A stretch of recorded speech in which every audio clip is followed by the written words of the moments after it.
అందరికీ నమస్కారం. ఈరోజు కథకి స్వాగతము. ఈరోజు కథ పురాణాలలోని ఊర్వశి వాగ్దానాలు.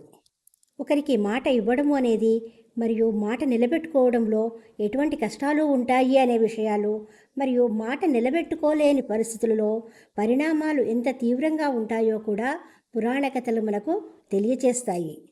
ఒకప్పుడు ఇరువురు ఋషులు అడవిలో గాఢంగా తపస్సు చేస్తూ ఉంటారు. వీరి తపస్సు తెలుసుకొని ఇంద్రుడు కలవరపడతాడు. తపస్సు భంగం చేయుటకై ఇంద్రలోకము నుండి అప్సరసలను వారి వద్దకు పంపిస్తారు. ఆ అప్సరసలు ఆ ఋషుల ముందు నాట్యమాడుతూ ఉంటారు. కానీ ఆ నాట్యానికి ఆ ఋషులు ఏమాత్రమూ కూడా చెల్లించరు. ఆ అప్సరసలకి పాఠం నేర్పాలని, బుద్ధి చెప్పాలని వారికన్నా అందమైన మరొక అప్సరసను తయారు చేస్తారు. ఆమెకు ఊర్వశి అని నామకరణం చేస్తారు. వారికన్నా ఆమె అందంగా ఉంటుంది. అప్పుడు వారు ఇంద్రుని దగ్గరికి వెళ్ళి ఇంద్రునితో, మేము ఇంద్ర పదవి ఆశించి తపస్సు చేయడం లేదు, నీ పదవికి ఎటువంటి ఇబ్బంది లేదు, ఈ ఊర్వశిని నీ సభలో ఉంచుకో, నీ సభకు ఈమె గర్వకారణము అని చెప్పి వెళ్ళిపోతారు. ఇంద్రుడు కూడా తన సభలో ఇంత అందమైన అప్సరస ఉండడానికి సంతోషిస్తాడు. ఆ విధంగా అత్యంత అందమైన అప్సరస ఊర్వశి దేవలోకంలో ఉండిపోయింది.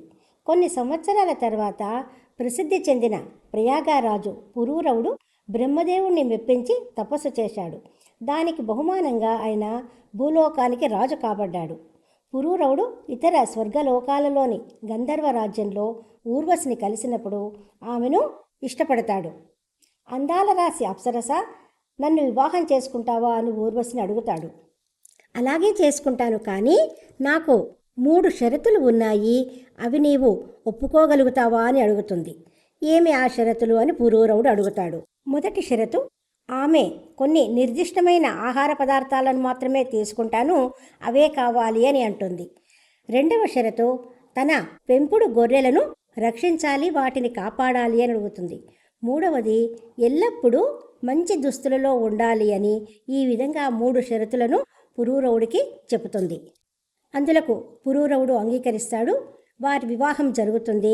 వారు సంతోషంగా జీవనం చేస్తూ ఉంటారు. ఇంద్రలోకంలో ఊర్వశి లేకపోవడం వల్ల ఇంద్రునికి విచారంగా ఉంటుంది. ఏ విధంగా అయినా ఊర్వశిని ఇంద్రలోకానికి తిరిగి రప్పించాలి అనుకుంటాడు. మరియు వారి మధ్య ఉండే షరతుల విషయం కూడా ఇంద్రునికి తెలుసు. ఊర్వశి రెండవ షరతులో భాగంగా ఊర్వశి గొర్రెలను ఎత్తుకురావడానికి ఒకరిని నియమించి గొర్రెలను మాయం చేస్తాడు. ఊర్వశి తన గొర్రెలు మాయమైనాయని పురూరవుడికి తెలుపుతుంది. రెండవ షరతును భంగపరిచినట్టుగా తెలుపుతుంది. గొర్రెలు పోయాయనే హడావిడిలో పురూరవుడు మంచి దుస్తులు వేసుకోకుండా మామూలు దుస్తులతో బయటకి వస్తాడు. ఈ విధంగా 3వ షరతు కూడా భంగపరచబడుతుంది.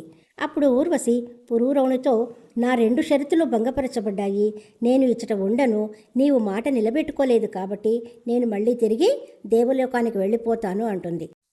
పురూరవుడు ఎంత వారించినా కూడా ఊర్వశి వినకుండా తిరిగి దేవలోకానికి వెళ్ళిపోతుంది. ఈ విధంగా పురూరవుడు మాట నిలబెట్టుకోనందుకు ఊర్వశి అచ్చట ఉండలేక తిరిగి వెళ్ళిపోయింది. కాబట్టి మాట ఇవ్వడం కన్నా ఇచ్చిన మాటను నిలబెట్టుకోవడంలో ఉండే కష్టాలు, దానిని భంగపరిచినప్పుడు వచ్చే పరిణామాలు ఎంత తీవ్రంగా ఉంటాయో అనే విషయాన్ని ఈ కథ తెలియచేస్తుంది. లైక్ చేయండి, షేర్ చేయండి, సబ్స్క్రైబ్ చేయండి. ఇటువంటి కథతో మళ్ళీ కలుసుకుందాము. సెలవు. Thank you.